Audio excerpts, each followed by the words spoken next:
Bienvenue pour un nouvel épisode de votre émission depuis Washington. Nous aborderons cette semaine les axes suivants. Politique migratoire de Trump, un président en guerre contre l'immigration.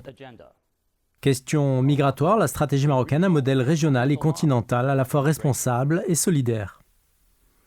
Migration et sécurité, quelle équation pour la politique migratoire à travers le monde? La politique America First, prônée par Donald Trump, redéfinit profondément la scène politique américaine en mettant l'accent sur le renforcement de la sécurité aux frontières et la réduction des flux migratoires, tant légaux qu'illégaux. Dès son premier mandat, cette orientation s'est traduite par l'achèvement de la construction du mur séparant les États-Unis du Mexique, dans le but de limiter l'entrée clandestine des migrants.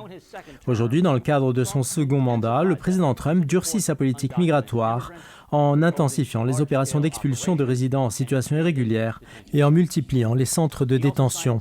De surcroît, un décret présidentiel a été signé afin de révoquer le droit à la citoyenneté pour les enfants nés sur le sol américain de parents en situation irrégulière et durcir les procédures d'asile. Ces mesures, présentées comme garantes des intérêts nationaux en matière de sécurité et d'économie, suscitent un vif débat. D'un côté, les partisans de Trump les considèrent comme essentiels à la préservation de l'ordre et de la prospérité du pays. De l'autre, ses détracteurs les dénoncent comme discriminatoires et contraires aux principes fondamentaux des droits de l'homme. Cette politique a ainsi ravivé un débat national sur la nature même des États-Unis en tant que nation historiquement façonnée par l'immigration. À l'opposé, le Maroc s'impose comme un modèle régional en matière de gestion des flux migratoires grâce à une politique proactive et équilibrée. Sa position géographique stratégique à la croisée de l'Afrique, de l'Europe et du Moyen-Orient lui confère un rôle clé dans la dynamique migratoire. Contrairement à ses voisins, l'Algérie et la Tunisie, qui adoptent une approche plus restrictive, le Maroc a opté pour une politique de régularisation massive garantissant à des milliers de migrants l'accès aux soins de santé, à l'éducation et au marché du travail. Ce positionnement traduit une volonté d'harmoniser les impératifs sécuritaires avec une approche humanitaire et la promotion de la coexistence pacifique.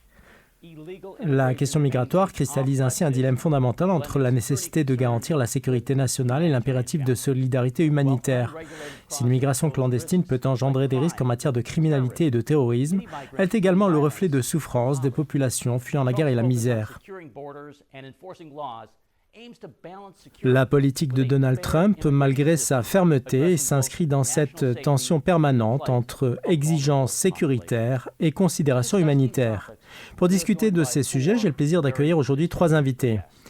Tout d'abord, Tom Blank, qui a récemment occupé le poste de chef du service de l'immigration et des douanes sous l'administration Trump. Actuellement, il occupe la fonction de conseiller principal au sein d'Endeavor Worldwide, et collabore étroitement avec l'Association nationale des shérifs et les agences de maintien de l'ordre aux États-Unis afin d'élaborer et de mettre en œuvre des politiques migratoires éclairées.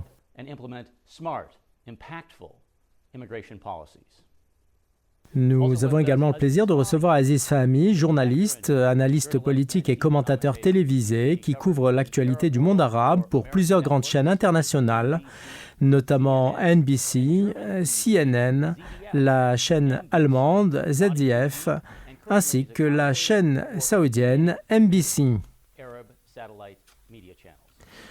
Enfin, comme à l'accoutumée, nous retrouvons Georges Lindrit, chroniqueur de notre émission, président de l'organisation conservatrice Frontiers of Freedom, fondée par l'ancien sénateur Malcolm Wallop. Il est également éditeur et écrivain reconnu.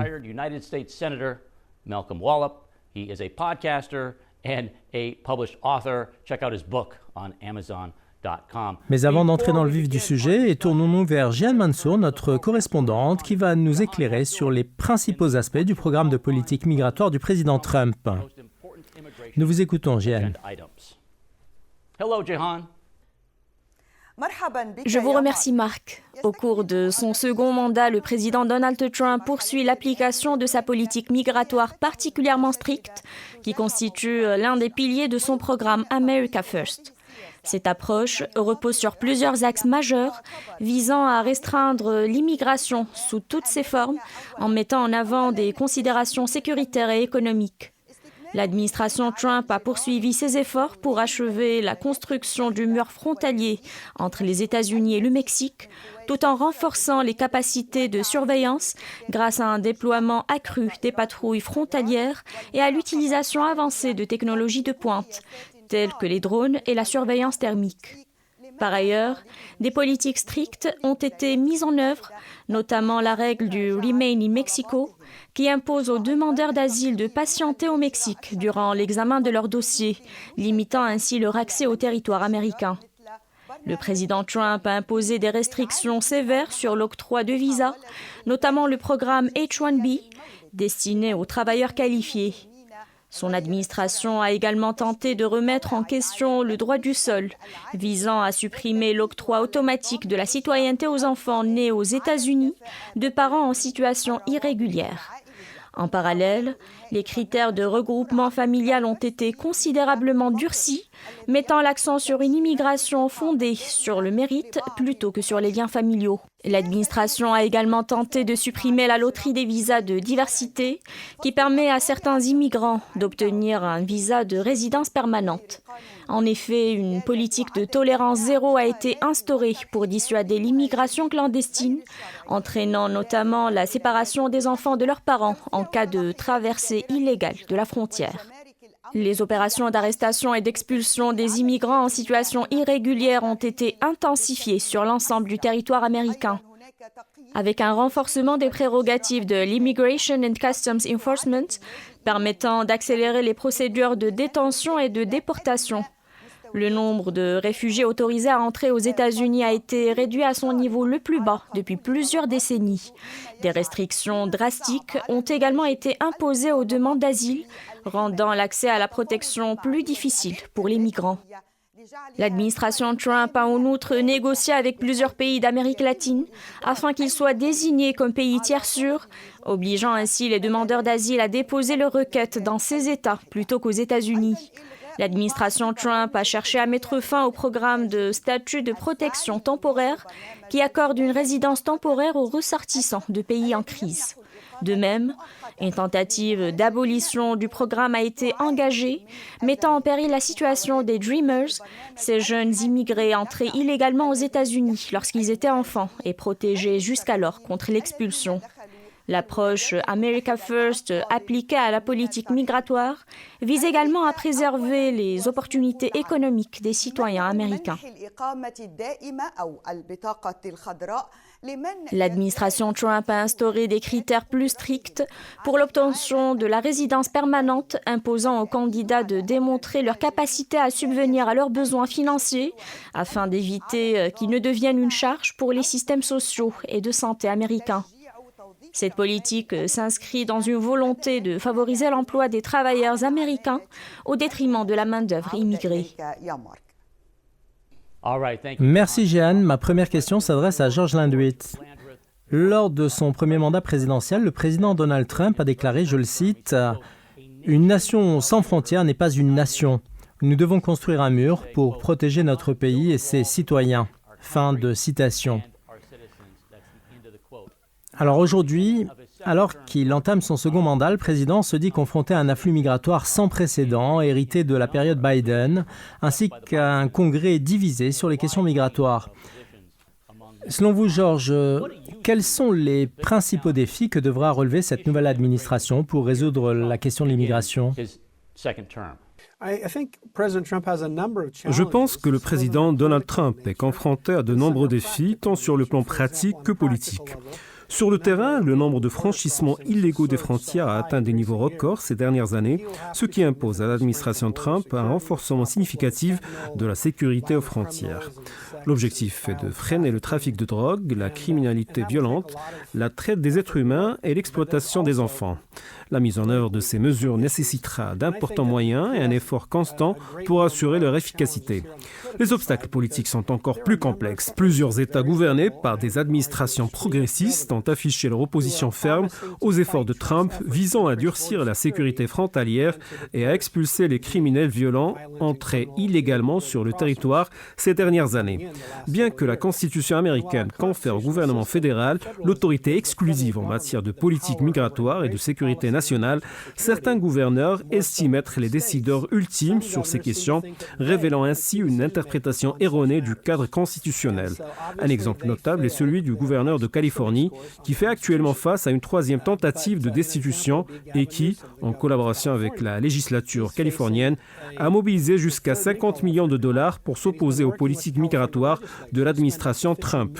Dans ce contexte, le président Trump devra affronter ces résistances portées par des acteurs qui semblent contester les principes constitutionnels et ignorer la volonté exprimée par le peuple américain lors des dernières élections. Merci, George. En effet, la situation est complexe et les positions divergent considérablement d'un État à l'autre. Nous nous tournons à présent vers Tom Blank, ancien haut responsable de l'immigration. L'Union américaine pour les libertés civiles a récemment déclaré que la suppression du droit du sol ne serait pas seulement inconstitutionnelle, mais qu'elle porterait aussi atteinte à l'un des principes fondamentaux sur lesquels repose l'identité américaine, à savoir la diversité. Alors Tom, pourriez-vous nous expliquer ce que recouvre précisément le droit du sol et en quoi il revêt une importance particulière aux États-Unis?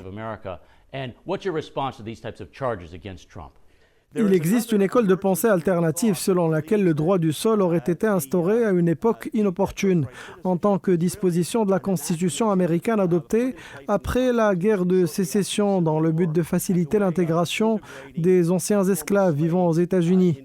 Aujourd'hui, ce principe fait l'objet de dérives et d'abus, au point qu'un nouveau concept a émergé, le tourisme de naissance. Ce phénomène désigne des pratiques où certaines personnes, parfois affiliées à des réseaux criminels, versent d'importantes sommes d'argent pour être acheminées aux États-Unis, où elles accouchent dans des établissements hôteliers afin que leurs enfants obtiennent automatiquement la citoyenneté américaine. Cette situation soulève une question essentielle. Ces pratiques sont-elles conformes à la législation américaine en matière d'immigration ou constituent-elles une violation de son esprit? Face à ces controverses croissantes, l'administration Trump s'efforce d'y apporter une réponse dans le cadre juridique en vigueur. Dès l'annonce de sa position sur la restriction du droit au sol, plus de 10 procureurs généraux se sont empressés de déposer un recours qui sera sans doute soumis à la Cour suprême des États-Unis. Cette instance devra alors trancher une question fondamentale. Les dispositions de la Constitution américaine relatives à l'octroi de la citoyenneté par la naissance ont-elles vocation à être appliquées de manière large et inconditionnelle ou bien doivent-elles être interprétées de manière plus ciblée et restrictive comme le soutient actuellement l'administration Trump? Il est fort probable que la Cour suprême se prononcera prochainement sur cette question, apportant ainsi une clarification décisive sur l'interprétation du droit du sol aux États-Unis. Aziz Fahmy, pensez-vous que les médias américains ont fait preuve d'une totale impartialité sur la question migratoire? La nouvelle administration est-elle responsable des positions particulièrement critiques des médias vis-à-vis des politiques qui ont été menées? Ce que nous constatons aujourd'hui, c'est une insistance sur la sécurisation des frontières et sur le contrôle de l'entrée des personnes dont l'identité et les antécédents demeurent incertains. Le président Trump a affirmé que des individus classés comme terroristes ont pu franchir les frontières américaines et que certains gouvernements étrangers auraient libéré des criminels et des patients hospitalisés en psychiatrie afin de les expulser vers les États-Unis. Cette situation soulève une question fondamentale. Qui est réellement responsable de cette perception? Les médias sont-ils coupables de ce biais? Toutes les parties. Car malheureusement, il existe une distinction entre les faits objectifs et la narration subjective qui en est faite. Le fossé entre ces récits et la réalité est indéniable. Il ne fait aucun doute que la question de l'immigration constitue un véritable défi. Chaque année, un nombre considérable de personnes traversent illégalement la frontière américaine, sans visa ni autorisation d'entrée, ce qui engendre des problèmes de sécurité. Il est également avéré que certains de ces individus représentent une menace potentielle pour l'ordre public. Toutefois, la question essentielle réside dans l'ampleur réelle du problème et dans les mesures appropriées à adopter pour y faire face, sans pour autant compromettre l'identité historique des États-Unis en tant que terre d'accueil. L'un des fondements de la grandeur américaine réside dans son rôle de refuge pour ceux qui fuient les persécutions politiques, la discrimination raciale ou religieuse dans leur pays d'origine, notamment en Europe. Cette tradition a longtemps été une source de fierté pour l'Amérique.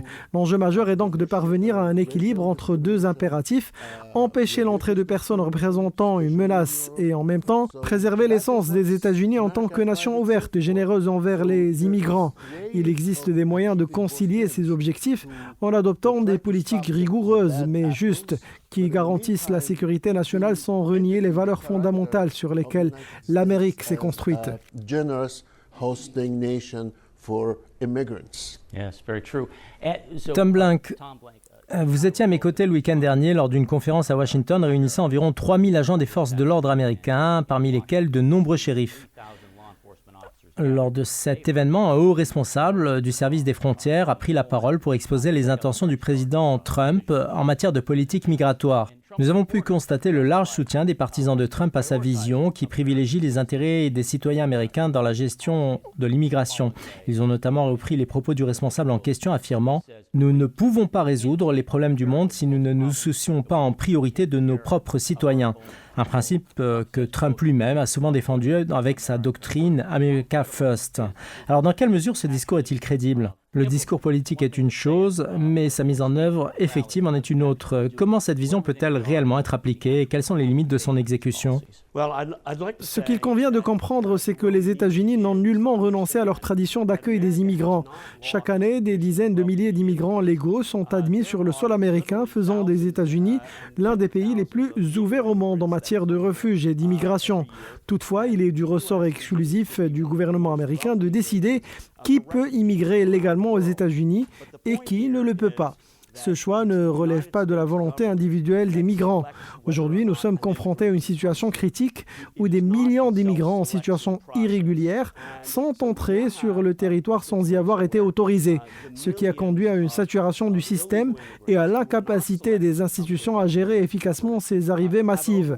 Cette pression pèse non seulement sur les autorités chargées du traitement des dossiers migratoires, mais également sur les organismes fournissant des services essentiels aux citoyens américains.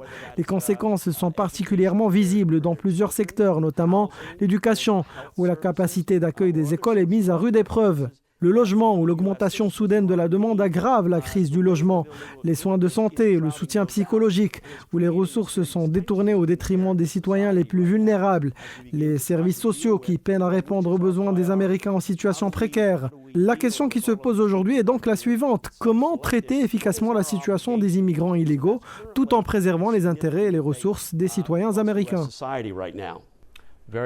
Aziz Fahmy, revenons sur les propos de la députée Alexandria Ocasio-Cortez, qui est connue pour ses déclarations marquantes. Elle a affirmé, je cite, « L'enregistrement des familles, leur arrestation et l'incarcération des enfants dans des cages constituent une faute morale qui souille notre nation et notre existence. » Fin de citation.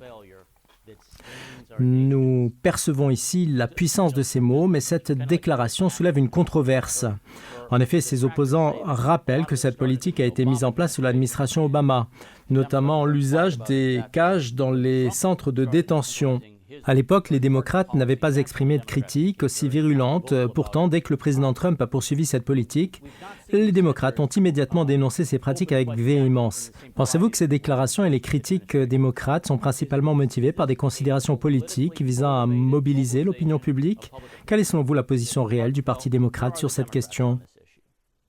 Les démocrates semblent aujourd'hui dépourvus de réponse après avoir subi une défaite électorale cinglante. Pour ma part, je ne m'attendais pas à une victoire de Donald Trump et encore moins à un succès aussi retentissant. Je pensais au contraire qu'il essuierait un échec écrasant, mais il a finalement remporté une victoire impressionnante, obtenant la majorité au Sénat et à la Chambre de représentants, tout en s'imposant dans le vote populaire. Ce résultat démontre que le peuple américain a exprimé sa volonté et qu'il n'a pas été convaincu par le récit défendu par les démocrates, parmi lesquels la représentante Alexandria Ocasio-Cortez.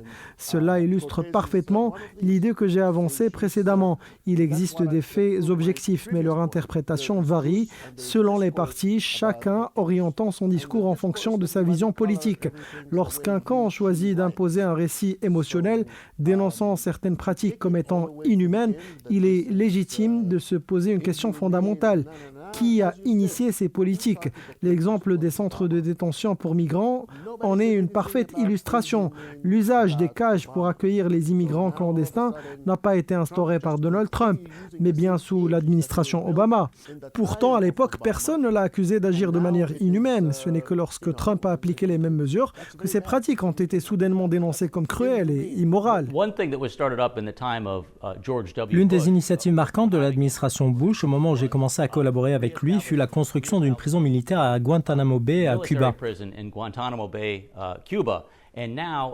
La semaine dernière, le président Donald Trump a officiellement chargé le ministère de la Justice et le ministère de la Sécurité intérieure de préparer Guantanamo à accueillir environ 30 000 immigrants en situation irrégulière en vue de leur expulsion.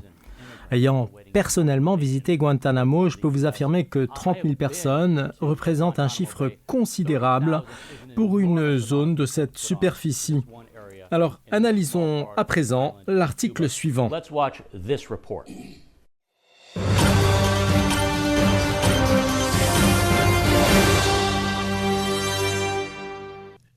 Sous le titre « Guantanamo ne doit pas devenir une prison permanente pour les immigrants illégaux », le Miami Herald a publié un éditorial exprimant son inquiétude quant à la récente annonce du président Donald Trump. L'article débute en rappelant que dans le but d'honorer l'une de ses promesses électorales, le président Trump a ordonné le transfert jusqu'à 30 000 immigrants en situation irrégulière vers la base militaire de Guantanamo, une installation qui avait déjà été utilisée à cette fin entre 1992 et 1994. Suscitant à l'époque une vive controverse au sein de l'opinion publique. Les rédacteurs en chef posent alors une question essentielle. Est-ce réellement ce que voulaient les Américains ? À en juger par le résultat des élections, la réponse semble être affirmative, mais le journal précise qu'il ne soutient ni l'ouverture totale des frontières, ni l'entrée de criminels sur le territoire américain. Toutefois, il estime que l'utilisation de Guantanamo comme un immense centre de détention migratoire envoie un signal inquiétant. Considérer chaque migrant qui s'y trouve comme une menace potentielle pour la sécurité nationale. L'éditorial poursuit en soulignant que cette décision ne relève pas uniquement de l'application stricte des lois migratoires, mais qu'elle constitue également un outil dissuasif fondé sur la peur. L'objectif de l'administration Trump serait ainsi de décourager toute tentative de traversée illégale en instaurant un climat de terreur. L'article s'interroge alors qui risquerait encore sa vie en sachant qu'il pourrait être placé derrière des barbelés à Guantanamo. Enfin, l'article met en garde contre les conséquences à long terme d'une telle politique. Traiter les demandeurs d'asile et les migrants expulsables comme des ennemis de l'État plutôt que comme des individus en quête de protection ou d'une vie meilleure pourrait établir un précédent dangereux. L'éditorial conclut en affirmant que cette décision viole les droits humains fondamentaux ainsi que les normes internationales. Les États-Unis ont toujours été fiers d'être une nation d'immigrants, sont appelés à respecter leurs traditions d'accueil, les procédures légales et la dignité humaine. Enfermer des milliers d'immigrants sur une île dans un lieu historiquement associé à la détention militaire constitue selon le journal une trahison des principes fondateurs de la nation américaine. Bien, il semble que la situation dans cette région soit sur le point de devenir encore plus tendue, d'autant qu'elle se trouve à proximité d'un État voisin hostile. Merci pour ce rapport. Georges, je vous emmène à présent de l'autre côté de l'océan. Contrairement aux politiques migratoires adoptées en Algérie et en Tunisie, qui privilégient des mesures strictement sécuritaires, le Maroc, lui, se distingue par une approche équilibrée qui allie gestion sécuritaire des flux migratoires et considérations humanitaires. Alors, pouvez-vous nous expliquer davantage cette approche ? L'approche adoptée par le Maroc en matière de gestion des flux migratoires se distingue nettement de celle de l'Algérie et de la Tunisie, dans la mesure où elle cherche à concilier les impératifs sécuritaires avec des considérations humanitaires. En Algérie et en Tunisie, les migrants sont souvent confrontés à des actes de discrimination et de violence et les autorités de ces pays ont été accusées de rassembler des migrants pour les abandonner dans des zones désertiques, dans des conditions précaires. Par ailleurs, aucun de ces deux pays ne dispose d'un cadre juridique structuré pour encadrer et réglementer l'immigration, ce qui aggrave davantage la situation des migrants sur leur territoire. Le Maroc, en revanche, adopte une approche plus équilibrée, combinant sécurité nationale, protection des frontières et prévention de la traite des êtres humains et des franchissements illégaux. Tout en veillant à sa souveraineté, le pays a mis en place des politiques d'intégration progressistes en faveur des immigrés en situation régulière. Chaque année, le Maroc accorde le droit de séjour à plus de 50 50 000 immigrants en veillant à lutter contre toute forme de discrimination à leur égard. De plus, il devra activement renforcer les programmes d'intégration sociale, leur garantissant un accès à l'éducation, à la santé et au marché du travail, illustrant ainsi un modèle migratoire fondé sur la coexistence et la dignité humaine. Bien, la situation du Mexique présente certaines similarités avec celle du Maroc, dans la mesure où ces deux pays constituent des zones de transit pour les migrants cherchant à rejoindre d'un côté les États-Unis et de l'autre l'Europe, que ce soit l'Espagne, le Portugal ou d'autres destinations. Cependant, contrairement à de nombreux migrants transitant par le Mexique, un nombre croissant de migrants en Afrique du Nord choisissent de s'installer durablement au Maroc en raison des politiques d'intégration mises en place par le gouvernement marocain qui leur offrent des opportunités de stabilité et d'emploi. Dans quelle mesure de telles initiatives sont-elles efficaces pour réduire les flux migratoires ? L'approche adoptée par le Maroc en matière de gestion des flux migratoires se distingue nettement de celle de l'Algérie et de la Tunisie dans la mesure où elle cherche à concilier les impératifs sécuritaires avec des considérations humanitaires. En Algérie et en Tunisie, les migrants font face à de nombreuses discriminations et violences. Les rapports indiquent que les autorités de ces pays procèdent fréquemment à l'arrestation massive de migrants avant de les abandonner dans des zones désertiques dans des conditions précaires. De plus, ni l'Algérie ni la Tunisie ne disposent d'un cadre juridique global permettant une migration légale et régulée, ni de politique favorisant l'intégration sociale des migrants. Le Maroc, en revanche, adopte une approche équilibrée et proactive, bien qu'il accorde une grande importance à la sécurité nationale et à la protection de ses frontières. Il met également en œuvre des mesures visant à lutter contre le trafic d'êtres humains et les passages illégaux. Parallèlement, le Maroc a développé des politiques inclusives qui offrent aux migrants des voies d'intégration légales et pacifiques. Chaque année, plus de 50 000 immigrants se voient accorder un droit de séjour et bénéficient de protection contre toute forme de discrimination, celle-ci étant strictement interdite par la législation marocaine. Enfin, le Maroc s'efforce activement d'intégrer les immigrés au sein de la société en leur garantissant un accès à l'éducation, à la santé et au marché du travail. Merci pour cette analyse éclairée. Nous allons à présent marquer une courte pause avant de reprendre notre discussion. Alors restez avec nous.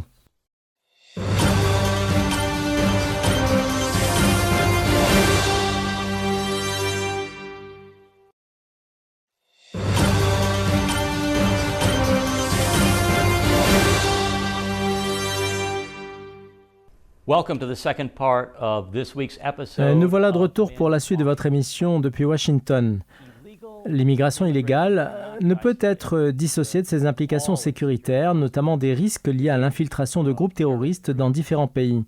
À l'instar de la frontière sud des États-Unis, le Maroc est confronté à un important trafic d'êtres humains, principalement en provenance de la région du Sahel et du Sahara, ce qui représente une menace directe pour sa sécurité nationale.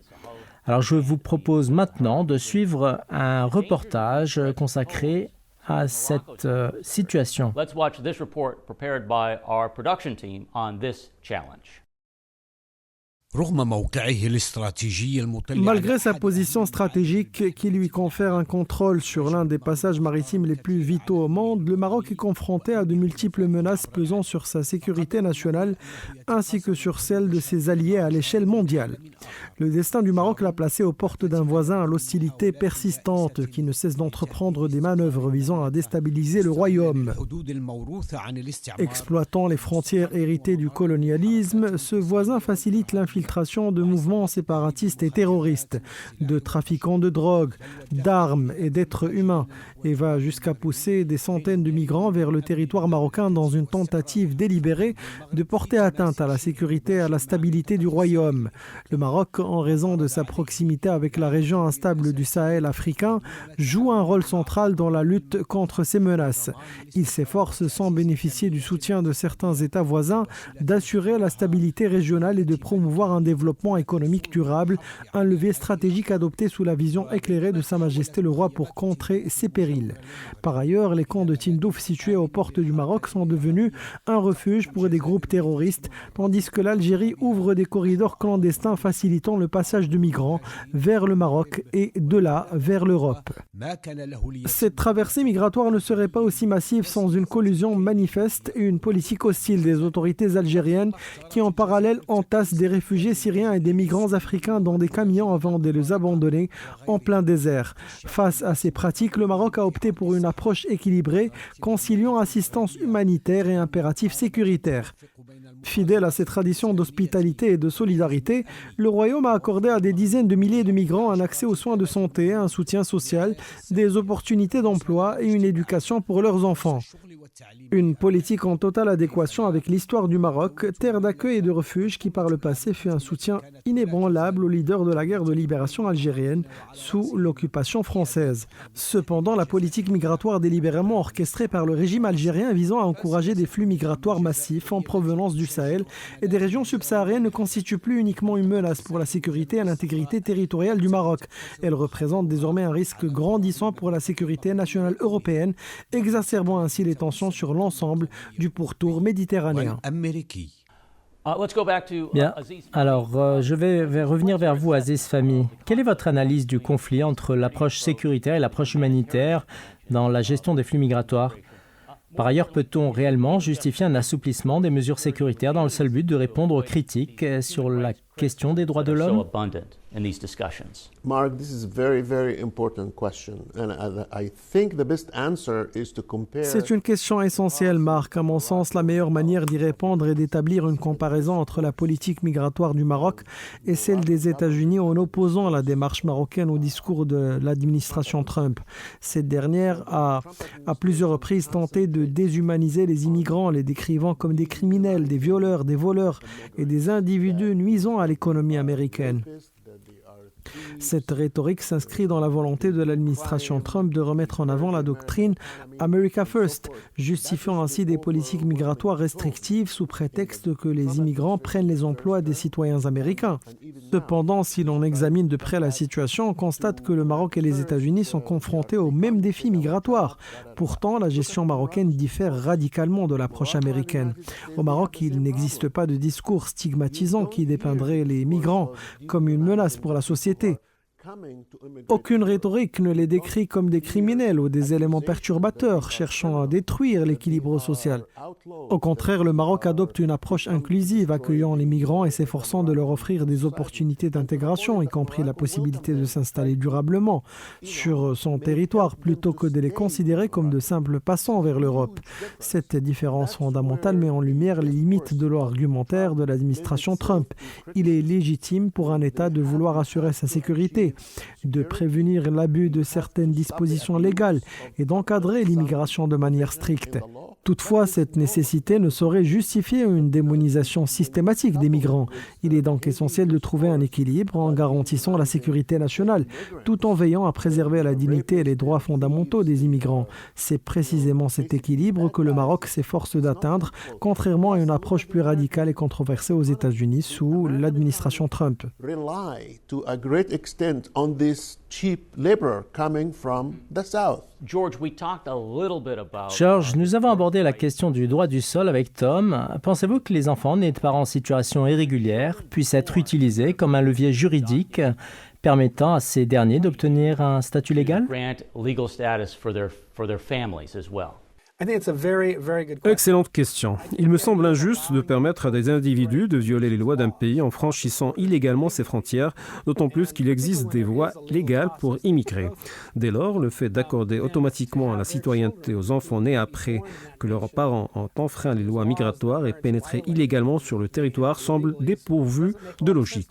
Le 14e amendement de la Constitution américaine a été conçu à l'origine pour garantir la citoyenneté aux anciens esclaves après la guerre de sécession, ce qui était essentiel afin de leur assurer des droits fondamentaux, notamment le droit de vote, consacré ultérieurement par un autre amendement. Dans ce contexte, étendre l'octroi automatique de la citoyenneté aux enfants nés de parents ayant traversé illégalement la frontière pourrait exercer une pression excessive sur le système et soulever des enjeux juridiques et administratifs majeurs. Tom Blank, au-delà des débats sur la construction du mur frontalier et du renforcement des dispositifs de sécurité, le Congrès a cherché à instaurer des mesures de contrôle, adoptant une vision à long terme, afin de s'attaquer aux causes profondes de l'immigration illégale, tout en garantissant la sécurité nationale. Alors, quelles devraient être les prochaines étapes quel plan stratégique devrait être mis en place pour répondre efficacement à ce défi? Alors, pour quelles réformes faut-il opter pour une gestion efficace et équilibrée de la politique migratoire? Je pense que la première priorité doit être l'éradication des gangs criminels, un enjeu sur lequel l'administration Trump a d'ailleurs concentré ses efforts. Il est largement admis que la frontière sud des États-Unis est infiltrée par des gangs mexicains et internationaux qui exploitent les flux migratoires à des fins illicites. Tant que nous ne parviendrons pas à distinguer clairement les activités criminelles du phénomène migratoire, la situation restera critique. Un migrant cherchant à fuir la pauvreté ne devrait pas être contraint de traverser le Mexique depuis le Guatemala jusqu'à El Paso avec l'appui de réseaux criminels. Il est essentiel d'opérer une distinction entre les victimes de la traite des êtres humains introduites aux États-Unis à des fins d'exploitation sexuelle ou de travail forcé et les migrants économiques qui cherchent simplement à travailler et améliorer leurs conditions de vie. Si l'on commence par lutter efficacement contre ces gangs, comme s'y emploie l'armée américaine à la frontière sud, il deviendra plus facile d'identifier et de gérer les migrants à la recherche d'opportunités économiques légitimes. Dans cette perspective, les États-Unis devraient établir un programme structuré permettant aux travailleurs temporaires de venir légalement, notamment pour des secteurs clés comme l'agriculture en Californie. Un tel programme existe déjà, mais il doit être réajusté pour répondre aux besoins réels du marché du travail américain en s'assurant qu'il soit dissocié de l'influence des réseaux criminels et mis en œuvre de manière rationnelle et efficace. Les critiques estiment que lier l'immigration à la criminalité et au terrorisme constitue une approche biaisée et trompeuse. Que révèlent les données à ce sujet? Pouvez-vous nous fournir une analyse objective et une évaluation factuelle de l'impact de l'immigration illégale sur la sécurité nationale aux États-Unis? Analysons tout d'abord le parcours que ces immigrants ont dû emprunter pour parvenir jusqu'aux États-Unis. Dans la plupart des cas, leur voyage a impliqué une interaction avec des organisations criminelles auxquelles ils ont versé d'importantes sommes d'argent, souvent en s'endettant lourdement. Or, les gangs criminels ne laissent jamais ces dettes impayées. Une fois arrivés aux États-Unis, ces migrants, qu'ils disposent ou non d'un permis de travail, cherchent à rembourser leurs dettes, souvent en continuant à alimenter financièrement les réseaux criminels qui les ont fait entrer sur le territoire américain. Ce processus crée une hémorragie économique où une partie des revenus générés par ces travailleurs ne bénéficie pas à l'économie américaine, mais alimente directement les caisses de groupes criminels transnationaux. Nous sommes donc confrontés à une réalité troublante. Ces migrants restent sous l'influence des organisations criminelles qui ont facilité leur passage aux États-Unis. Par ailleurs, les statistiques officielles indiquent que 90% des demandes d'asile politique aux États-Unis sont infondées, constituant ainsi un abus du système. De plus, nombre de ces individus ont fourni de fausses informations aux autorités fédérales lors de leur entrée sur le territoire. Il est donc essentiel de prendre en compte toutes les dimensions de cette problématique.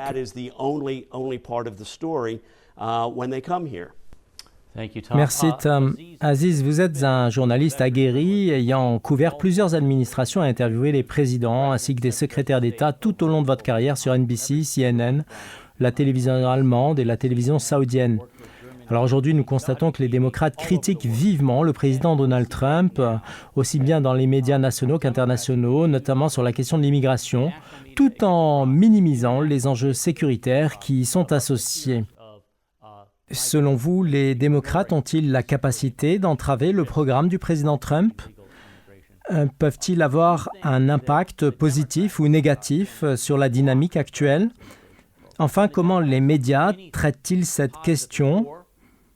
Et comment un observateur à Rabat, à Casablanca ou même à Washington peut-il saisir les véritables enjeux de ce débat?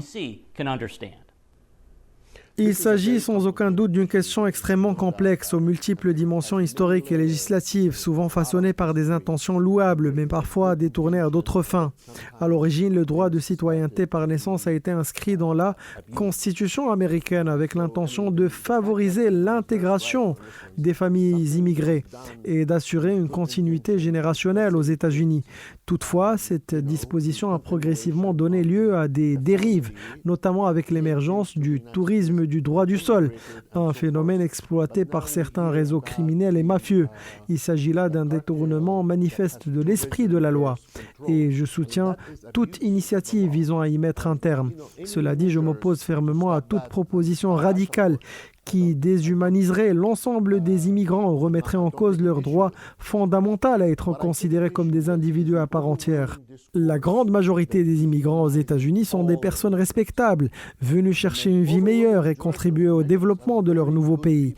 Parmi eux figurent de nombreuses réussites exemplaires, notamment des immigrants venus d'Amérique latine, qui ont bâti des entreprises prospères, fondé des familles et enrichi le tissu économique et social américain.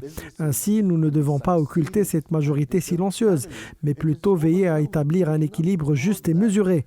Certes, il est nécessaire d'éradiquer les éléments criminels qui abusent du système, mais sans compromettre les principes fondamentaux de justice et d'humanité. C'est un équilibre délicat, mais indispensable à toute politique migratoire responsable et efficace. Tournons-nous vers les rues de Washington, D.C., où notre correspondante, Shourouk Diab, est sur le terrain pour recueillir les réactions des habitants et peut-être même de touristes sur cette question de l'immigration. Bonjour Shourouk. Oui Marc, je me trouve actuellement dans l'une des rues de Washington DC où nous avons réalisé des sondages d'opinion auprès des citoyens afin de recueillir leurs réactions aux nouvelles décisions du président Donald Trump en matière d'immigration. Je m'oppose aux décisions prises par le président car les États-Unis ont été fondés et bâtis par des immigrants. Toute personne devrait avoir la possibilité de venir y chercher une opportunité, d'obtenir un visa et d'accéder à un statut légal lui permettant de s'y établir et d'y vivre dans la dignité.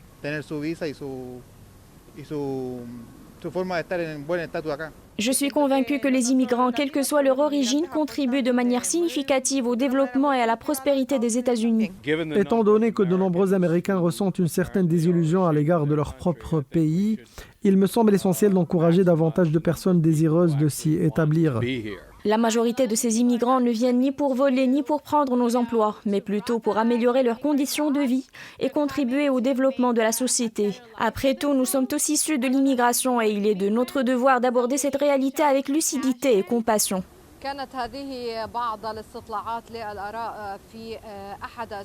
Nous venons donc de recueillir plusieurs témoignages d'opinion dans les rues de Washington, D.C.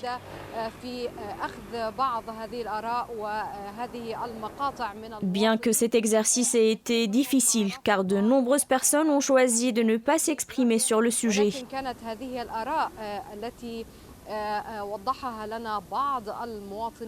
Retour à vous, Marc. Thank you so much, Shourouk. Merci Shourouk. Tom Blank, le président Trump a récemment adressé 2 lettres officielles d'une grande importance. Premièrement, il a appelé à classer les trafiquants d'êtres humains et les cartels de drogue parmi les groupes terroristes, reconnaissant ainsi la menace qu'ils représentent pour la sécurité nationale. Deuxièmement, il a entrepris de relocaliser un grand nombre de migrants dans des zones spécifiques. Ne pensez-vous pas que la question de l'immigration est désormais perçue sous un prisme essentiellement sécuritaire? S'agit-il d'un changement de paradigme dans la manière dont les législateurs de Washington abordent cette problématique? Je pense qu'un moment viendra où le Congrès devra nécessairement intervenir et cette implication se manifestera d'abord par l'allocation de ressources supplémentaires. À mesure que l'administration Trump mettra en œuvre ses politiques migratoires, elle nécessitera une expansion des infrastructures, notamment par la création de nouveaux centres de détention, l'augmentation du nombre d'agents chargés de l'application de la loi, ainsi que la mise en place d'une structure plus robuste pour gérer efficacement l'immigration illégale. D'ailleurs, le Congrès a déjà adopté un projet de loi en ce sens avec une résolution prête à être soumise à la signature du président. Cette législation, si elle est promulguée, introduirait une mesure radicale rendant immédiatement passible de la peine de mort certains crimes liés à l'immigration illégale et à la criminalité transnationale. Aziz, le président Trump établit fréquemment un lien entre l'immigration illégale, le trafic de drogue et la criminalité, mettant en avant la nécessité d'une coopération renforcée avec le Mexique, allié stratégique des États-Unis au sud de la frontière. Pensez-vous que l'imposition d'un tarif douanier de 25% sur les produits mexicains risque de fragiliser cette coordination et d'en compliquer la mise en œuvre? Il s'agit d'une politique particulièrement risquée qui doit être mise en œuvre avec prudence et discernement. Nous devons observer l'évolution de la situation car il est encore trop tôt pour en tirer des conclusions définitives. George, j'aimerais rapidement revenir avec vous sur ce même point. Toutes les études ont démontré que la coopération entre le Maroc et l'Europe a joué un rôle significatif dans la réduction du taux d'immigration clandestine en direction du continent européen. Pensez-vous que la politique adoptée par le président Trump à l'égard du Mexique pourrait, au contraire, produire des effets négatifs?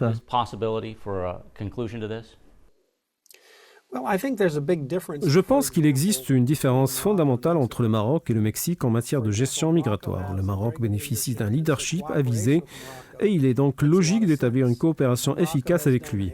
Le Royaume a accompli un travail remarquable sur la question de l'immigration, notamment à travers sa collaboration avec l'Europe pour réduire les flux migratoires illégaux. En revanche, il serait erroné de considérer que le Mexique pourrait adopter la même approche. La gouvernance mexicaine souffre de problèmes structurels, notamment en matière de corruption, ce qui complique toute coopération efficace sur le long terme. C'est précisément ces différences qui me conduisent à penser que le Mexique ne pourra pas agir avec la même rigueur et efficacité que le Maroc en matière de gestion des flux migratoires. Merci George et merci à vous qui nous suivez pour avoir suivi cet épisode. Je vous invite à suivre nos plateformes sur les réseaux sociaux de Médien TV. Au nom de toute l'équipe, je tiens à adresser mes remerciements les plus sincères, nos invités de marque, Tom Blank, Aziz Fahmy, ainsi qu'à notre chroniqueur George Landrit. Un grand merci également à nos correspondants et à l'équipe de production sous la direction du réalisateur et producteur Mohamed Saïd Al-Wafi. Je vous donne rendez-vous dès la semaine prochaine pour un nouvel épisode de votre émission depuis Washington. À très bientôt. Of Men, Washington.